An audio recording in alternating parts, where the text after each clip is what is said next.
আমাদেরকে মারতেছে, কে কোন পাশ থেকে হামলা করতেছে, আমরা জাস্ট জীবন হাতে নিয়ে দৌড়াচ্ছিলাম যে এই জায়গা থেকে যেন আমরা বের হতে পারি। যে আমার ছবিটা শুধু বাংলাদেশে না, সারা বিশ্বে কিন্তু ছবিটা অনেক বেশি ভাইরাল হয়েছিল, ইভেন জাতিসংঘ পর্যন্ত আমার ছবিটা গিয়েছিল। আর এই ছবিটাই কিন্তু মানুষকে জানিয়েছে যে আমাদের উপর কি অন্যায় হচ্ছে। আমি কোনো স্বার্থ লাভের জন্য আন্দোলন করিনি। রাস্তার পুরোটা ছাত্রলীগের কর্মীদের আটকানো ছিল, যে যাকে সামনে পাচ্ছে তাকেই মারছে, কোনো ছেলে কোনো মেয়ে ছোট বড় কাউকে দেখছে না। তারা পরিশ্রম করলাম কিন্তু কোটার জন্য আমার হলো না, এই দায়ভারটা কে নেবে? আমরা নাকি রাজাকারের নাতিপুতি? আপনাদের জুলাই কতটুকু, আপনাদের আকাঙ্ক্ষাটা কতটুকু বাস্তবায়ন হয়েছে? আমাদের জুলাইয়ের আকাঙ্ক্ষা পরিপূর্ণ হয়নি। তুমি কে আমি কে, রাজাকার রাজাকার, কে বলেছে স্বৈরাচার স্বৈরাচার। আমি কেন গ্যাজেটেড ভুক্ত হলাম না? কোটা সংস্কার আন্দোলন বা জুলাই অভ্যুত্থানটাকে ঢাকা ইউনিভার্সিটি কুক্ষিগত করার চেষ্টা করেছিল। জুলাইয়ের মাস্টারমাইন্ড বাংলাদেশের 17 কোটি জনগণ। লাভ রেট দেব ওসমান আদি ভাইকে। ইতিহাসের কিছুদিন শুধু ক্যালেন্ডারের পাতায় লেখা থাকে না, সেগুলো লেখা থাকে মানুষের হৃদয়ে ও আত্মত্যাগে। তেমন একটি অধ্যায় 24 জুলাই, যে জুলাইয়ে মানুষ রাস্তায় নেমে এসেছিল পরিবর্তনের আশায়। আসলে কতটুকু পরিবর্তন হয়েছে? সোনালী নিউজের বিশেষ আয়োজন স্মৃতিতে জুলাই। আর এই বিষয়ে কথা বলতে সোনালী নিউজের স্টুডিওতে উপস্থিত হচ্ছেন 24 জুলাই এমন একজন যোদ্ধা, লামিয়া রায়হান। লামিয়া রায়হান, আপনাকে স্টুডিওতে স্বাগত। ধন্যবাদ। শুরুতেই জানতে চাচ্ছি যে সেই ছবিটা নিয়ে আপনার কোন সময়ে এবং এই ছবিটার পেছনের কারণ কি? এই ছবিটা হচ্ছে 15 জুলাই 2024 ঢাকা বিশ্ববিদ্যালয়ের ভিসি চত্বর এলাকায়। সেদিন আমি যদি শুরু থেকে বলতে যাই, মূলত কোটা আন্দোলন তো শুরু হয়েছিল 1 জুলাই থেকে, বিভিন্ন কর্মসূচির মাধ্যমে শুরু হয়েছিল। 15 জুলাই দিনটি ছিল টিএসসিতে একটা সমাবেশের আয়োজন। সারা ঢাকার বিভিন্ন শিক্ষা প্রতিষ্ঠানের শিক্ষার্থী সেদিন টিএসসিতে জমায়েত হওয়ার কথা ছিল। সেই অনুযায়ী সকাল 10টায়, আমি যেহেতু ইডেনের স্টুডেন্ট, আমাদের ইডেন কলেজে সবার একত্র হওয়ার একটা কথা ছিল। তো আমি ইডেনে পৌঁছিয়েছি বেলা 10:30টায়। তো মূলত ছাত্রলীগের আক্রমণ কিন্তু ওখান থেকেই শুরু, সূচনা পর্ব শুরু হচ্ছে ইডেন থেকে। 10:30টায় আমি যখন যাই, আমি যাওয়ার কিছুক্ষণ আগে আমি শুনতে পারি যখন মেয়েরা কোটা আন্দোলনে যাওয়ার জন্য আমাদের ইডেন ক্যাম্পাসের ভিতরে জমা হচ্ছিল, তখন ছাত্রলীগের নেত্রীরা মেয়েদের উপরে হামলা করে, তাদের উপরে গরম পানি ছড়ে, তাদেরকে ফোন দিয়ে মারে, ইভেন হাত পা দিয়েও আঘাত করে।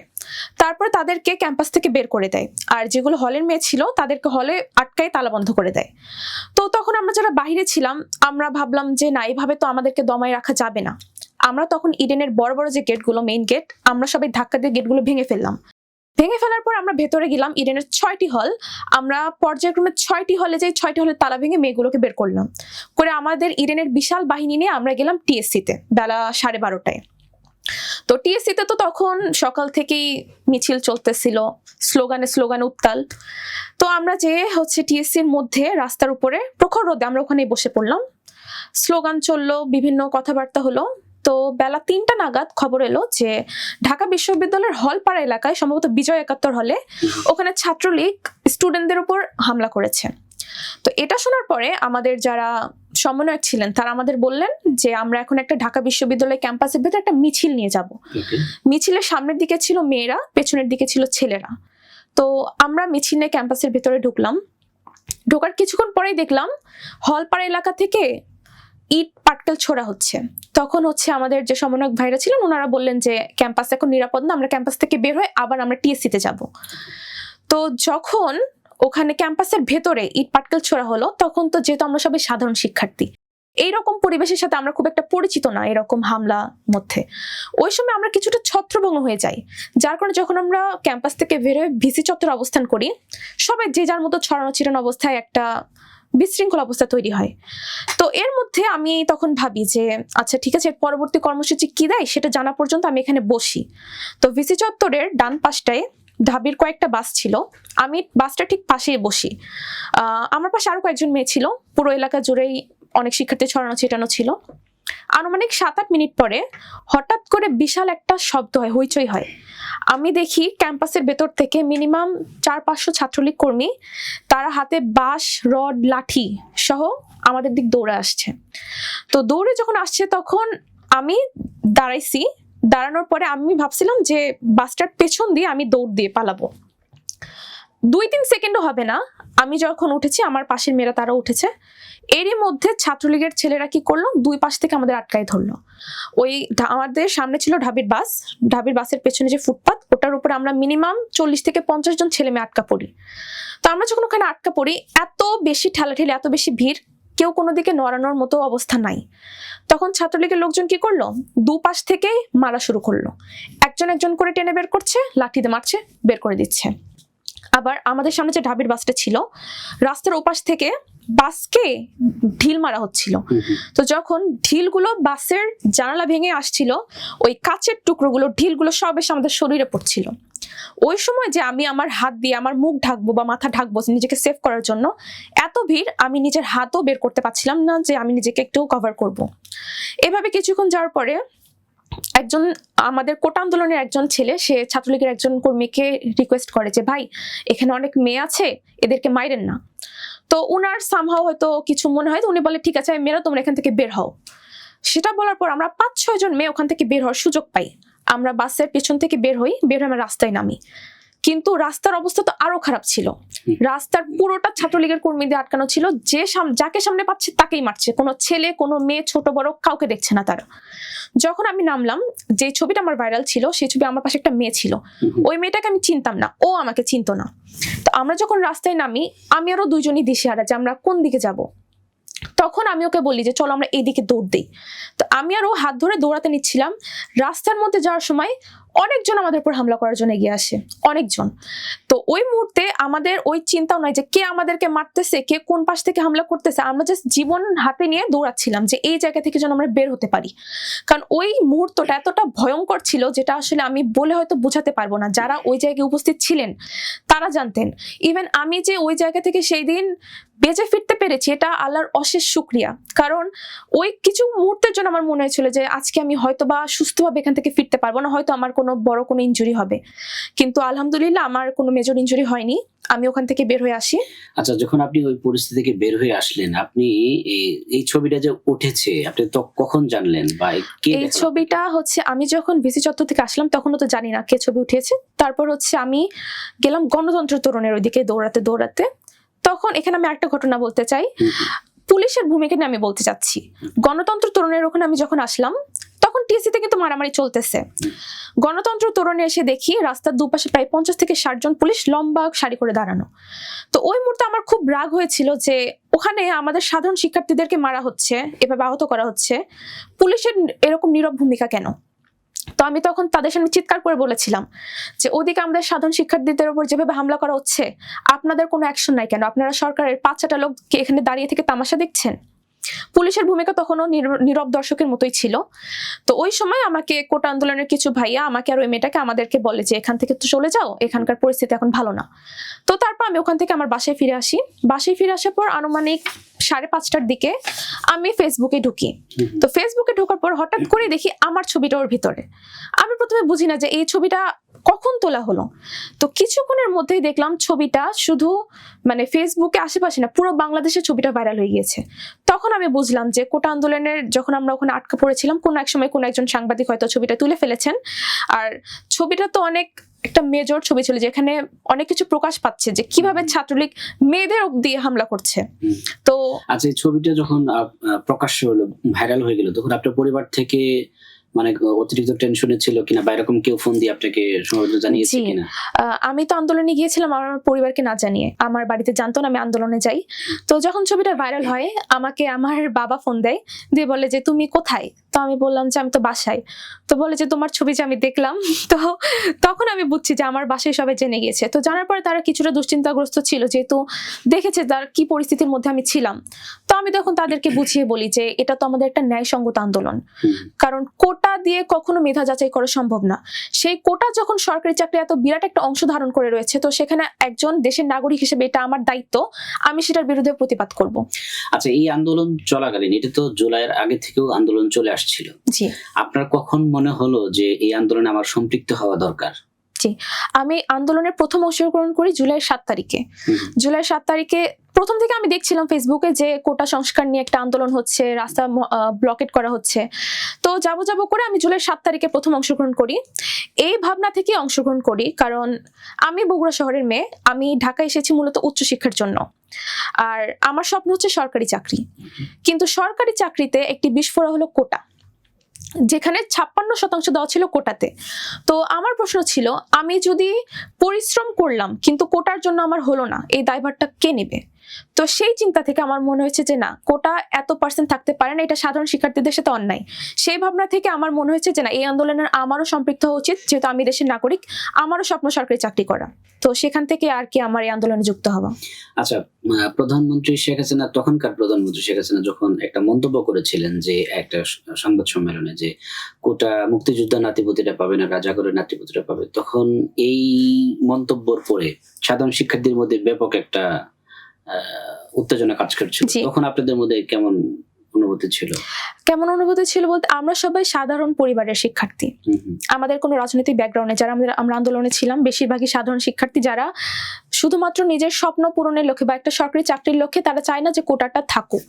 কিন্তু একজন যিনি রাষ্ট্রপ্রধান, তিনি তো আমাদের অভিভাবক, তার মুখ থেকে যখন আমরা এই ধরনের ন্যাক্কারজনক বক্তব্য শুনি, এরকম ট্যাগিং এর রাজনীতি শুনি যে আমরা নাকি রাজাকারের নাতিপুতি, সেটা তো অবশ্যই গ্রহণযোগ্য নয়। কারণ হতে পারে অনেকে অনেক রাজনৈতিক ব্যাকগ্রাউন্ডের, কিন্তু আমি তো কোনো রাজনৈতিক ব্যাকগ্রাউন্ডের না। সে কিন্তু রাজাকারের নাতিপুতি বলে সবাইকে একযোগে একটা ট্যাগ দিয়ে দিয়েছিলেন। তো সেটা তো আমরা গ্রহণ করব না।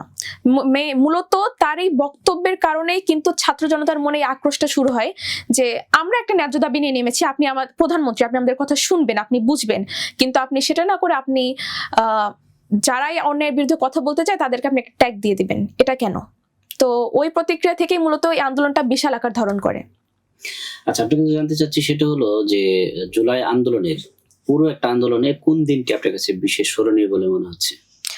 জুলাইয়ের প্রথম থেকেই তো মোটামুটি আন্দোলনে ছিলাম, 7 তারিখ থেকে। তো আন্দোলনের মধ্যে সব থেকে উল্লেখযোগ্য দিন আমার জন্য 15 জুলাই অবশ্যই, কারণ এই দিনটি আপনার ছবিটা যেদিনই হয় এটাই আপনার জি, এই দিন, কারণ সবকিছু আমার কাছে একটি নতুন অভিজ্ঞতা। কারণ এর আগে কখনো আমি এরকম পরিস্থিতিতে পড়িনি যেখানে আমার উপর আক্রমণ করা হবে বা এরকম মব আমি দেখবো আমার চোখের সামনে বা মবের শিকার হব। তার উপরে হচ্ছে আমার ছবিটা যে পরিমাণ ভাইরাল হয়েছিল শুধুমাত্র বাংলাদেশে না, বিদেশেও। তো এটা আমার জন্য একটি নতুন অভিজ্ঞতা। আমি দেখছি যে আমার ছবিকে দেখে অনেকে কিন্তু অনুপ্রেরণা পেয়েছে। আমার অনেক ফ্রেন্ড বলেছে যে আমি হয়তো আন্দোলনে যেতাম না, তোর এই ছবি দেখে আমি আন্দোলনে গিয়েছি।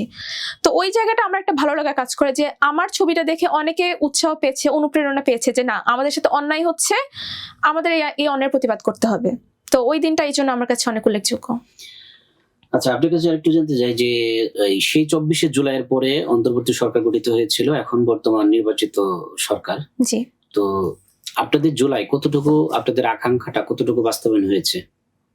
আচ্ছা, এখানে এই প্রশ্নটাই উত্তর বলে দেয়। যদি আকাঙ্ক্ষা পরিপূরণ হতো তাহলে তো এই প্রশ্নটা আসতো না।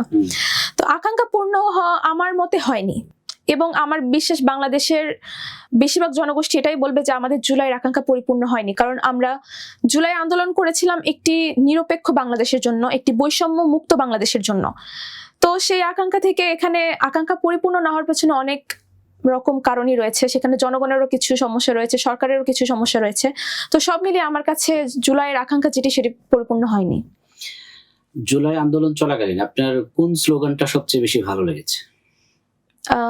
প্রথমত কোটা না মেধা, মেধা মেধা। তারপর আমার বেশি ভালো লেগেছে তুমি কে আমি কে, রাজাকার রাজাকার, কে বলেছে স্বৈরাচার স্বৈরাচার। আর আরো বেশ অনেকগুলো স্লোগান ছিল, কিন্তু এগুলো একটু বেশি জনপ্রিয় ছিল। আপনার নাম এখনো, যতটুকু জানি আপনার নাম এখনো গেজেটভুক্ত হয়নি। জি। তো আপনি গেজেটভুক্ত হওয়ার জন্য আপনি একজন কি করেছেন বা কোথায় কোথায় গিয়েছেন যে আপনি মূল্যায়ন পাননি? আচ্ছা, এখন প্রথমে বলে রাখতে চাই আমি একজন সাধারণ শিক্ষার্থী। আমার কোনো রকমের রাজনীতি বা মিডিয়ার সাথে কোনো ধরনের কোনো সম্পৃক্ততা নেই, এবং এই আন্দোলনেও আমি এসেছিলাম একজন সাধারণ শিক্ষার্থী হিসেবে, নিজের প্রয়োজনে, দেশের প্রয়োজনে। আমি কোনো স্বার্থ লাভের জন্য আন্দোলন করিনি। তো যেহেতু আমি সেরকম, আমি কেন গ্যাজেটেড ভুক্ত হলাম না? কারণ আমি যে আহত হয়েছি, আমার তো কোনো অঙ্গহানি হয়নি, আমার এমন কোনো মেজর ইনজুরি হয়নি যেটার জন্য আমি সরকারি তহবিল থেকে টাকা নিব। এটা আমার বিবেকের কাছে যায়নি যে আমি তো আমার, হ্যাঁ, যারা অঙ্গহানি হয়েছে, যাদের চোখ হারিয়েছে, পা হারিয়েছে, তারা সরকারি তহবিল থেকে, এটা তাদের অধিকার। কিন্তু এটা নেওয়ার তো আমার তো কোনো প্রয়োজন নাই। এই জন্য আমি গ্যাজেটেড ভুক্তর জন্য মানে আহত লিস্টে নাম দেইনি। কিন্তু আমার একটা জায়গায় হতাশা যে আমার ছবিটা শুধু বাংলাদেশে না, সারা বিশ্বে কিন্তু ছবিটা অনেক বেশি ভাইরাল হয়েছিল। ইভেন জাতিসংঘ পর্যন্ত আমার ছবিটা গিয়েছিল। আর এই ছবিটাই কিন্তু মানুষকে জানিয়েছে যে আমাদের উপর কি অন্যায় হচ্ছে। ইভেন জুলাই এই পর্যন্ত 2024 থেকে 2026 জুলাই সম্পর্কিত অনেক ধরনের প্রোগ্রাম হয়েছে, অনেক সেমিনার হয়েছে, মন্ত্রণালয় থেকে করা হয়েছে। ইভেন এই যে জুলাই আসলো, এখনো কিন্তু প্রোগ্রাম চলছে। প্রত্যেকটা প্রোগ্রামে কিন্তু আমার ছবিটা থাকে এবং প্রথম দিকেই থাকে। তো সেইখানে আমার হতাশার জায়গা বা ক্ষোভের জায়গা এটাই যে আপনারা প্রত্যেকটা প্রোগ্রামে প্রত্যেকটা সেমিনারে আমার ছবিটা প্রথম দিকে রাখছেন, কিন্তু এই মেয়েটাকে সেটা কি আপনারা কখনো কেউ খোঁজার চেষ্টা করেছেন? কারণ এই 2 বছরে জুলাই নিয়ে যতগুলো প্রোগ্রাম হয়েছে আমি কিন্তু এখনো অবধি একটাতেও কোনো ইনভিটেশন পাই নাই বা আমাকে জানানো হয় নাই। ইভেন জুলাইয়ের নারী নিয়ে প্রোগ্রাম করা হয়, জুলাইয়ের সাহসী নারী, জুলাই কন্যা প্রোগ্রাম করা হয়, সেটা তো আমাকে বলা হয় না, কিন্তু আমার ছবি তারা ডিসপ্লে করে। তো আমার হতাশার জায়গা এটাই, কারণ জুলাই পরবর্তী সময় আমরা দেখেছি যে তারাই মিডিয়া ফেস পেয়েছে, তারাই লাইমলাইটে এসেছে যাদের একটা পলিটিক্যাল ব্যাকগ্রাউন্ড ছিল। তো আমরা যারা সাধারণ শিক্ষার্থী, শুধু আমি না, আমার মতো হাজার হাজার শিক্ষার্থী যারা জুলাই সম্মুখ সারিতে ছিল, কিন্তু তারা কি আজকে মূল্যায়ন পাচ্ছে না, কারণ আমরা সাধারণ শিক্ষার্থী, আমাদের কোনো ব্যাকগ্রাউন্ড নাই। তো আমার হতাশাটা এই জায়গায়, এটাই আমার প্রশ্ন যে আমার ছবি আপনারা দিচ্ছেন, তো সরকারের কি তখন দায়িত্ব ছিল না যে এই মেয়েগুলো কারা, তাদেরকে খুঁজে বের করা? এনসিবির পক্ষ থেকে আপনাদের কোনো যোগাযোগ করা হয়েছে কিনা? না, কারণ 24-এর পরে এনসিবি নিয়ে আলাদা একটা দলই হয় যারা নিরপেক্ষ, কোনো দলের না। জি, সেই হিসেবে আপনারা তো সাধারণ ছাত্র হিসেবে সেখানে সম্পৃক্ত হওয়ার কথা। এনসিবি থেকে আপনাকে পরবর্তী কোনো যোগাযোগ করা হয়েছে কিনা বা কোনো প্রোগ্রামে অ্যাটেন্ড করা হয়েছে? না, এনসিপি থেকে কোনো যোগাযোগ করা হয়নি। ইভেন বৈষম্য বিরোধী ছাত্র আন্দোলন, তাদের জুলাই স্মৃতি ফাউন্ডেশন, কোথাও থেকে আমার সাথে কোনো ধরনের যোগাযোগ এখন পর্যন্ত করা হয়নি। তারা কেউ কখনো আমার খোঁজও নেয়নি, কিন্তু তারা আমার ছবি ঠিকই সব জায়গায় ডিসপ্লে করছে। আপনি যোগাযোগ করেছেন তাদের সঙ্গে? না, আমি যোগাযোগ করিনি। আমি কেন করব? কারণ আমার তো আমি কোনো স্বার্থ নিয়ে আন্দোলন করিনি, কিন্তু তাদের এটা উচিত ছিল আমার সাথে যোগাযোগ করার। আমি কেন তাদের কাছে যাব? আচ্ছা, আপনার ছবিটা বিক্রি করে যারা বিভিন্ন জায়গায় ডিসপ্লে করে যারা রাজনীতি করছে বা জুলাইকে বিক্রি করছে, তাদের উদ্দেশ্যে কি বলবেন? এই জায়গায় আমি একটি বিশেষ কথা উল্লেখ করতে চাই। আমি তো ইডেন কলেজের শিক্ষার্থী, কিন্তু এই পরিচয়টা কিন্তু সবাই জানে না, অলমোস্ট কেউই জানে না। সবার ধারণা এটাই যে ছবিটা যেহেতু ভিসি চত্বর এলাকায় তোলা, মেয়েটা নিশ্চয়ই ঢাকা ইউনিভার্সিটির। তো এখানে আমি গত বছর একটা জিনিস দেখেছি, গত বছর রোকেয়া হলে একটি জুলাই কর্নার নামে ওদের একটা কিছু তৈরি করা হয়, সেখানে তাদের একটা হেডলাইন ছিল রোকেয়া হলের অগ্নিকন্যারা, এবং সেখানে আমার ছবিটা ছিল। তো ওখানে আমার মনে হয় যে আমি তো রোকেয়া হলের না, আমি ইডেন কলেজের। তাহলে আপনারা কেন রোকেয়া হলের হেডলাইন দিয়ে আমার ছবিটি লাগলেন? হ্যাঁ, আমি জানি আমার ছবিটা অনেক ভাইরাল, সেটা একটা আন্দোলনের একটা বড় অংশ। আপনারা আমার ছবি লাগান, আমার পরিচয় সহ লাগান। আমি ইডেন কলেজের শিক্ষার্থী, আমি লামিয়া রায়হান, আমার নাম সহ আপনারা দিন। নাম না জানেন, আমার প্রতিষ্ঠান তো দিবেন আপনারা। তারা ইভেন আমার এমনও অনেক ফ্রেন্ড বলেছে, তাদের সাথে অনেকে ঢাকা ইউনিভার্সিটির শিক্ষার্থী তর্ক বিতর্কেও জড়িয়েছে, বলেছে যে এই মেয়েটা ইডেনের না, ঢাকা ইউনিভার্সিটিতে ইডেনের মেয়ে কেন আসবে? অথচ সেই কোটা আন্দোলন কিন্তু ছিল সারা ঢাকা অঞ্চল, তখন পুরো ঢাকার সকল শিক্ষা প্রতিষ্ঠান কিন্তু সেই আন্দোলনে অংশ নিয়েছিল 15 জুলাই। কিন্তু তারা এটা মানতে নারাজ যে এই মেয়েটা ইডেনের কেন হবে। আর আমারও মনে হয়, যেহেতু আন্দোলন পরবর্তী সময়ে আমরা এটা খেয়াল করেছি যে এই কোটা সংস্কার আন্দোলন বা জুলাই অভ্যুত্থানটাকে ঢাকা ইউনিভার্সিটি কুক্ষিগত করার চেষ্টা করেছিল। তো সেই হিসেবে তারা দাবি করে যে জুলাইয়ের মোস্ট ভাইরাল ছবিগুলো তাদের ইউনিভার্সিটির শিক্ষার্থীদের, সেই মধ্যে আপনার ছবিটাও দাবি করে যেটা তাদের। তো আপনি এটা প্রতিবাদ করেন নাই সামাজিক যোগাযোগ মাধ্যমে? আমি এটা নিয়ে পোস্ট করেছিলাম, ইভেন পোস্টে অনেকে এটার নিন্দাও জানিয়েছে, কিন্তু তারপরেও আমি কর্তৃপক্ষ থেকে কোনো সাড়া পাইনি, এইটাই। আচ্ছা, রাজনৈতিক দলের উদ্দেশ্যে আপনি কি বলতে চান যে বর্তমান যে সরকারের উদ্দেশ্যে জুলাইয়ের আকাঙ্ক্ষা বা আপনারা যারা নিঃস্বার্থভাবে জুলাই আন্দোলন করেছিলেন যে বৈষম্য মুক্ত সুন্দর একটি বাংলাদেশের জন্য, তো সেই বাংলাদেশ পেয়েছেন কিনা? সরকারের প্রতি আমার প্রথম কথা এটাই থাকবে যে জুলাই যদি না হতো আজকের সরকার কিন্তু থাকতো না। যেহেতু আপনারা জুলাইয়ের মাধ্যমে নির্বাচনে অংশগ্রহণ করতে পেরেছেন, একটা সরকার গঠন করতে পেরেছেন, তাহলে আপনাদের দায়িত্ব জুলাইকে সম্মান করা, জুলাইকে বাস্তবায়ন করা, জুলাইয়ের চেতনা সবার মাঝে ছড়িয়ে দেওয়া। কিন্তু আমরা অনেক ক্ষেত্রেই দেখি এখনকার অনেকেই জুলাইকে সেভাবে ধারণ করে না, বরং তারা জুলাইকে হাসির খোরাক বানিয়ে ফেলেছে। তাদের উদ্দেশ্যে আমি এটাই বলতে চাই, এমনও মানুষ আমি দেখেছি 6 মাস জেলে থাকতো, 6 মাস বাড়িতে থাকতো, পালিয়ে থাকতো। তারা যে এখন স্বাধীনভাবে ঘুরে বেড়ায়, আমরা যে স্বাধীনভাবে কথা বলতে পারি, এটা কেন পারি? অবশ্যই জুলাই এটার জন্য দায়ী। তাহলে আমরা যেই জুলাইয়ের জন্য কথা বলার স্বাধীনতা পেলাম, একটি সুষ্ঠু নির্বাচন পেলাম, সেই জুলাইয়ের প্রতি কি আমাদের কোনো দায়বদ্ধতা নেই? যারা জুলাইকে হাসির খোরাক বানিয়েছেন, অনেকেই সামাজিক যোগাযোগ মাধ্যমে জুলাইকে নিয়ে গালিগালাজ করেন, তারা কি জুলাইয়ের সেই দিনগুলোর কথা ভুলে গিয়েছেন? এই যে কত মা সন্তানহারা হয়েছে, কত বাবা কাঁধে ছেলের লাশ নিয়ে বেরিয়েছে, কত শিশুরা নিহত হয়েছে। এসব দিন কি আপনারা ভুলে গিয়েছেন? যদি আপনারা না ভুলে গিয়ে থাকেন তাহলে আপনারা কিভাবে জুলাইকে অপমান করতে পারেন? তো আমার সরকারের প্রতি এটাই আহ্বান থাকবে যে জুলাইকে আপনারা ভুলে যাওয়ার মতো কোনো কিছু করেন না। জুলাই যেন আমাদের মধ্যে বেঁচে থাকে, জুলাইয়ের চেতনা যেন আমরা ধারণ করতে পারি, এভাবে আপনারা দেশটাকে পরিচালনা করবেন। আচ্ছা, আমরা শেষের দিকে যাচ্ছি। আপনার মুখ থেকে শুনতে চাই জুলাই ভূমিকা রেখেছে এমন 5 জন নেতার নাম, মানে যারা সবচেয়ে বেশি ভূমিকা রেখেছে আপনার চোখে। আমার চোখে সর্বপ্রথম আমি নাহিদ ইসলাম ভাইয়ের কথা বলবো। আন্দোলন আমরা দেখেছি যখন তাকে ডিবি অফিসে রাখা হয়েছিল, তারপর অত্যন্ত নির্যাতন করা হয়েছিল। তারপর আমি বলতে চাই আসিফ ভাইয়ের কথা, সার্জিস ভাইয়ের কথা, নুসরাত তাবাসসুম আপুর কথা, এছাড়া ওসমান হাদি ভাইয়ের কথা, যার কথা আমি বিশেষভাবে উল্লেখ করব, কারণ ওনাকে আমি দেখেছি যিনি জুলাই পরবর্তী সময়ে বিক্রি হন নাই। ইভেন তিনি এটাও বলতেন যে জুলাইয়ের মাস্টারমাইন্ড কেউ একা না, জুলাইয়ের মাস্টারমাইন্ড বাংলাদেশের 17 কোটি জনগণ। তার মধ্যে যে জুলাইয়ের স্পিরিটটা ছিল সেটা আমি অন্য কোনো নেতার মধ্যে দেখিনি জুলাই পরবর্তী সময়ে। আচ্ছা, এই আপনি যাদের নাম বললেন তাদের মধ্যে আপনাকে লাভ রিয়েক্ট কাকে দিবেন? লাভ রিয়েক্ট দিব ওসমান হাদি ভাইকে। ওসমান হাদি, যদিও উনি বেঁচে নেই, জি। বেঁচে থাকলে হয়তো বা ভিডিও দেখে তিনি খুশি হতেন। ধন্যবাদ আপনাকে আমাদের স্টুডিওতে সময় দেওয়ার জন্য, আমাদের সোনার নিউজের বিশেষ আয়োজনে জুলাই স্মৃতিতে সময় দেওয়ার জন্য ধন্যবাদ। দর্শক, এই ছিল আজকের আয়োজন। সোনার নিউজের স্টুডিওতে সময় দেওয়ার জন্য লামিয়া রায়হান আপনাকে ধন্যবাদ জানাচ্ছি। আমাদের সোনার নিউজ এবং মেনুলা সৌজন্যে সামান্য একটি গিফট রইল আপনাকে।